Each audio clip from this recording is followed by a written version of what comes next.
Voici ce qui s'était passé. Mon attention s'éveilla de nouveau. Il faut vous dire que Kazbitch crut qu'Azamat avait volé son cheval avec le consentement de son père. Au moins, je le suppose. Et un jour où le vieillard revenait des recherches qu'il faisait vainement pour retrouver sa fille, Kazbitch l'attendit sur le chemin, à 3 verstes du village. Le vieillard allait au pas, tout soucieux, lorsque soudain, agile comme un chat, Kazbitch s'élança d'un buisson, sauta sur la croupe du cheval, jeta le vieillard à terre d'un coup de poignard et s'empara des rênes. Voilà ce qui se passa. Quelques personnes virent cela du haut d'une colline et s'élancèrent pour le rattraper, mais elles n'y parvinrent pas. Il s'était ainsi indemnisé de la perte de son cheval et vengé tout à la fois, m'écriai-je afin de savoir l'opinion de mon interlocuteur sur tout cela. Le capitaine me répondit après un instant de réflexion. Selon leurs mœurs, il était dans son droit. Je fus frappé de la facilité avec laquelle cet homme russe s'était accoutumé aux mœurs sauvages de ces peuples au milieu desquels je venais vivre. Je ne sais si cette souplesse de caractère est digne de blâme ou d'éloge, mais dans tous les cas, elle prouvait chez lui une finesse qui ne paraissait pas, et la présence de cet esprit éclairé et sain qui pardonne le mal partout où il le voit absolument nécessaire et impossible à détruire. Cependant, le thé était bu et nos attelages grelottaient de froid depuis longtemps sous la neige. La lune pâlissait au couchant et semblait près de se replonger au milieu des nuages noirs suspendus sur les sommets éloignés comme des pans de rideaux déchirés. Nous sortîmes de la cabane. En dépit de la prédiction de mon compagnon de voyage, le temps s'éclaircit et nous eûmes une matinée tranquille. Des groupes d'étoiles admirables à voir s'entrelaçaient à l'horizon. Elles s'éteignirent l'une après l'autre, à mesure qu'une lueur qui commençait à poindre au milieu de la voûte céleste teinte de pourpre illumina peu à peu les fentes abruptes des montagnes couvertes de neige virginale. À droite et à gauche, on voyait les précipices se cacher et devenir plus sombres. Les brouillards tourbillonnaient, se tordaient comme des serpents, puis rampaient entre les anfractuosités des roches voisines, comme s'ils eussent compris et senti la venue du jour. Tout était calme aux cieux et sur la terre, comme dans le cœur de l'homme au moment de la prière du matin. Seulement, de temps à autre, une brise froide venant de l'Orient soulevait la crinière de nos chevaux couvertes de givre. Nous nous mîmes en route. 5 mauvaises haridelles traînaient avec difficulté nos voitures dans les chemins difficiles du mont Gut. Nous allions à pied derrière elles et placions des pierres sous les roues lorsque les forces des chevaux étaient épuisées. On aurait dit que ce chemin allait aux cieux, car quelques yeux que l'on put employer à le regarder, il montait toujours et disparaissait dans le nuage qui, le soir encore, couvrait le sommet du mont Gut, comme un vautour guettant sa proie. La neige craquait sous nos pieds. L'air se condensait au point que notre respiration devenait difficile. Le sang nous montait à la tête de temps en temps, et une certaine sensation fort agréable se répandait dans mes veines, et je me trouvais satisfait de me voir sur un des points les plus élevés du globe. Sentiment puéril, s'écartant des choses admises, mais conforme à la nature. Malgré nous, nous étions redevenus des enfants. Dans ce moment, tout ce qui est acquis se détache de l'âme, et celle-ci devient ce qu'elle ne fut jamais et sera certainement de nouveau lorsque la mort viendra. Voilà ce qui arrive à ceux qui, comme moi, errent longtemps au milieu des montagnes désertes, observent leurs bizarres images et respirent avidement l'air vivace qui remplit leur défilé. Et si j'ai un désir, c'est de vous les faire connaître, de vous les décrire et de vous peindre ces gigantesques tableaux. Nous atteignîmes enfin le sommet du mont Gut, et instinctivement nous nous arrêtâmes pour regarder derrière nous. Sur la pente s'étendait un nuage gris dont le souffle glacé nous menaçait d'un orage voisin. Mais à l'Orient, tout était si clair et si doré que le capitaine et moi l'oubliâmes complètement, et surtout le capitaine. Dans les cœurs primitifs, le sentiment de la beauté et de la grandeur d'une nature vigoureuse est 100 fois plus vivace qu'en nous, qui ne sommes enthousiastes que des conteurs en paroles et sur papier. Vous êtes accoutumés, je pense, à ces splendides tableaux. Comme on peut s'habituer au sifflement des balles, c'est-à-dire à cacher les palpitations involontaires du cœur. J'avais entendu dire, au contraire, que pour de vieux soldats, cette musique était fort agréable. Cela s'entend. Elle est agréable, si vous voulez, mais seulement parce que le cœur se fait plus fort. Regardez, ajouta-t-il en me montrant l'Orient. Quel pays! Effectivement, il me semble qu'on trouverait difficilement un pareil panorama. Sous nous s'étendait la vallée de Koïchaoursk, sillonnée par la Rajva et par une autre rivière, comme par un double fil argenté. Une vapeur bleuâtre glissait sur elle et courait vers les gorges voisines, chassée par les rayons ardents du jour naissant.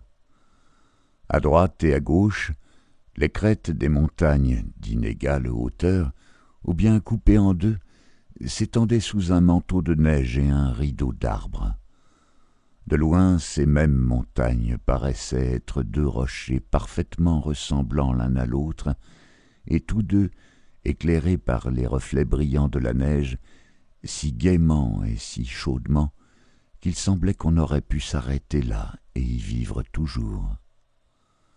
Le soleil se montrait à peine au-dessus d'une montagne bleu sombre, que seul un œil exercé aurait pu ne pas prendre pour un nuage orageux. Sur le soleil s'étendait une raie sanglante que mon compagnon de voyage observa tout particulièrement. « Je vous ai dit, s'écria-t-il, quel temps nous aurions aujourd'hui. Il faut nous hâter, mais nous serons arrêtés, croyez-le, sur le mont Saint-Christophe. En route !» cria-t-il au conducteur. On plaça des chaînes aux roues au lieu de patins, afin qu'elles ne pussent rouler. On prit les chevaux par le mors et l'on se mit à descendre. À droite était le rocher, à gauche un précipice tel que tout un village tartare placé au fond paraissait gros comme un nid d'hirondelles. Je frissonnais en songeant qu'en ce lieu où deux voitures ne peuvent se croiser, un courrier quelconque 10 fois par an passe par une nuit sombre sans même descendre de son équipage cahotant. Un de nos conducteurs était un paysan russe de Yaroslav et l'autre un circassien. Ce dernier tenait les rênes du limonier avec toutes les précautions possibles, prêt à dételer plutôt que de se laisser emporter. Mais notre Russe, insouciant, n'était pas même descendu de son siège, et lorsque je lui fis observer qu'il pourrait bien s'occuper avec plus de soin de ma valise que je ne tenais pas du tout à laisser dans ce gouffre, il me répondit « C'est vrai, votre seigneurie a raison, mais Dieu veuille que nous n'arrivions pas en plus piteux état que votre valise. Ce n'est pas du reste la première fois que nous passons ici. » Il disait la vérité. Nous aurions pu effectivement ne pas arriver, et nous arrivâmes cependant tels qu'au départ. Et si tous les hommes raisonnaient davantage, ils seraient convaincus que la vie ne vaut pas la peine qu'on s'occupe d'elle autant qu'on le fait. Mais peut-être désirez-vous connaître la fin de l'histoire de Bella. D'abord, je n'écris pas un conte, mais des impressions de voyage, et par conséquent je ne puis obliger le capitaine à raconter avant qu'il ne le veuille. Ainsi donc, prenez un peu patience, ou sinon, tourner quelques pages. Mais je ne vous le conseille pas, parce que le récit de notre passage sur le Christovoy, ou Mont-Saint-Christophe, comme l'appelle le savant Gamba, est digne de votre curiosité. Ainsi donc, nous descendîmes du mont Gut dans la vallée de Tchertov. En voilà un nom romanesque. Vous voyez déjà l'antre de l'esprit diabolique au milieu des rochers inaccessibles. Eh bien, il n'en est rien. Le mot vallée de Tchertov vient du mot Tcherta, ligne, et non de Tchort, diable. On la nomme ainsi parce qu'elle sert de frontière à la Géorgie. Cette vallée, qui rappelle assez exactement Saratov, Tambov et autres lieux bien aimés de notre patrie, était encombrée par les neiges. « Voilà le Christovoy, » me dit le capitaine, lorsque nous arrivâmes dans la vallée de Tchertov, en me montrant la colline couverte d'un manteau blanc. À son sommet, on apercevait une arête rocheuse et tout près un sentier à peine visible sur lequel on passe lorsque la neige a couvert les alentours. Nos conducteurs déclarèrent qu'il n'y avait pas encore eu d'avalanche et, s'efforçant de maintenir les chevaux, suivaient les replis du sentier. À un détour, nous rencontrâmes 5 circassiens. Ils nous offrirent leurs services, s'attachèrent aux roues et, en criant, se mirent à pousser et à soutenir nos voitures. Réellement, le chemin était dangereux. À droite se dressaient sur nos têtes des monceaux de neige prêts à fondre dans les défilés au premier coup de vent. Les 3 sentiers étaient par bonheur couverts de neige. Dans certains endroits, elle s'écroulait sous nos pieds, dans d'autres, elle s'était congelée sous l'influence des rayons du soleil et de la fraîcheur des nuits, si bien que nous-mêmes avions beaucoup de peine à marcher. Les chevaux tombaient à chaque instant. À gauche, bâillait une crevasse énorme au fond de laquelle coulait un ruisseau, tantôt caché sous une croûte de glace, tantôt bondissant et écumant sur les rochers sombres. À peine si nous pûmes en 2 heures tourner le Christovoy. 2 verstes en 2 heures. De plus, les nuages s'abaissèrent. Nous eûmes de la grêle et de la neige. Le vent s'enfonçait dans les défilés, hurlait et sifflait comme un oiseau de proie, et bientôt la crête rocheuse se cacha au milieu des vapeurs dont les ondes, devenant sans cesse plus épaisses et plus obscures, s'amoncelaient vers l'Orient. Il existe une étrange et vieille tradition sur cette cime. On rapporte que l'empereur Pierre Ier, voyageant à travers le Caucase, s'y arrêta. Mais premièrement, Pierre n'alla qu'à Dagestania. Secondement, sur la croix, une inscription en grosses lettres atteste qu'elle a été érigée par ordre de Hermolov en 1824. Et cependant, malgré l'inscription, la tradition est tellement enracinée que vraiment on ne sait qui croire, d'autant plus que nous ne sommes pas habitués à croire aux inscriptions. Il nous fallait descendre encore 5 verstes sur des rochers couverts de glace et de neige fondante pour arriver jusqu'au relais de Koby. Les chevaux étaient harassés et nous transis de froid. La tempête grondait de plus en plus fort. C'était bien celle qui rugit dans nos pays septentrionaux, mais ses lamentations étaient plus accentuées et plus tristes. « Te voilà, proscrite, » pensai-je.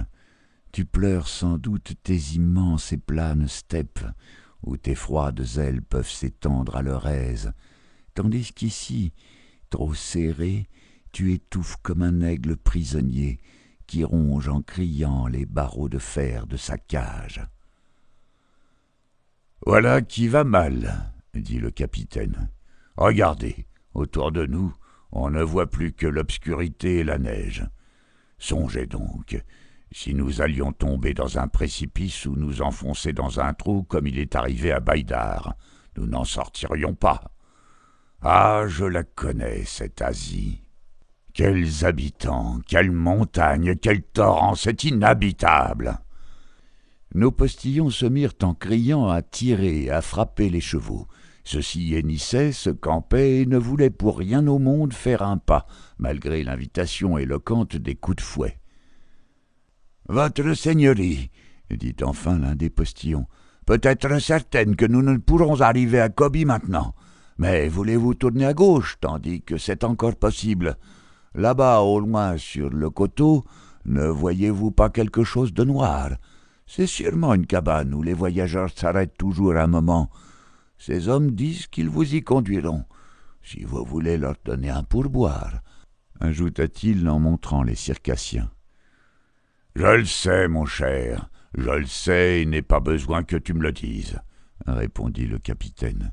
Je connais ces brutes-là. Ils sont heureux de me voir dans l'embarras pour me soutirer un pourboire. » Avouez que sans eux, nous aurions pu nous trouver bien en peine. « C'est bon, marmotta-t-il entre ses dents. J'en ai assez de ces gens-là. Ils cherchent toujours à tirer profit de nous, comme s'il était impossible de trouver le chemin sans eux. » Nous tournâmes enfin à gauche et, après beaucoup de difficultés, nous pûmes atteindre un pauvre asile composé de 2 cabanes bâties en pierre et en cailloux et entourées d'un mur semblable. Les maîtres, en haillons, descendirent et nous accueillirent cordialement. Je sus plus tard que le gouvernement les paie et les nourrit à la condition d'accueillir les voyageurs surpris par la tempête. « Tout va pour le mieux, » dis-je en m'asseyant près du feu. « Maintenant, vous me finirez l'histoire de Bella. Je suis certain que vous avez envie de me l'achever. »« Mais pourquoi croyez-vous cela ?» me répondit le capitaine en m'observant avec un regard fin. « Parce qu'il est dans l'ordre des choses de finir un portrait quand on l'a commencé. »« Effectivement, vous avez deviné. J'en suis très content. Vous faites bien de vous réjouir, mais pour moi, c'est un pénible souvenir. Quelle charmante enfant c'était que cette Bella. Je l'accueillais comme si elle eût été ma fille, et elle m'aimait bien. Il faut vous dire que je n'ai plus de famille. Depuis 12 ans, je n'avais eu aucune nouvelle de mon père et de ma mère, et je n'avais point encore songé à prendre femme. Tel je suis, tel j'étais alors, et je fus content de trouver quelqu'un à gâter. Elle nous chantait souvent les airs de son pays, et nous dansait divers pas. Mais comme elle dansait! J'ai vu les jeunes personnes du gouvernement, j'ai même été à Moscou, aux assemblées de la noblesse il y a cela 20 ans, mais où était Bella? Ce n'était plus ça. Grégoire l'apparaît comme une poupée, la rangeait, l'habillait avec soin, et elle devenait si jolie que c'était admirable. Le hâle de son visage et de ses mains s'était effacé, et les belles couleurs avaient reparu à ses joues. Puis, une fois dans cet état, resplendissante de gaieté et folle de joie, elle employait toute son espièglerie à me railler. Que Dieu le lui pardonne. Mais qu'arriva-t-il quand vous lui apprîtes la mort de son père? Nous la lui cachâmes longtemps, tant qu'elle ne fut pas faite à sa nouvelle situation, et lorsque nous le lui dîmes, elle pleura 2 jours et puis l'oublia.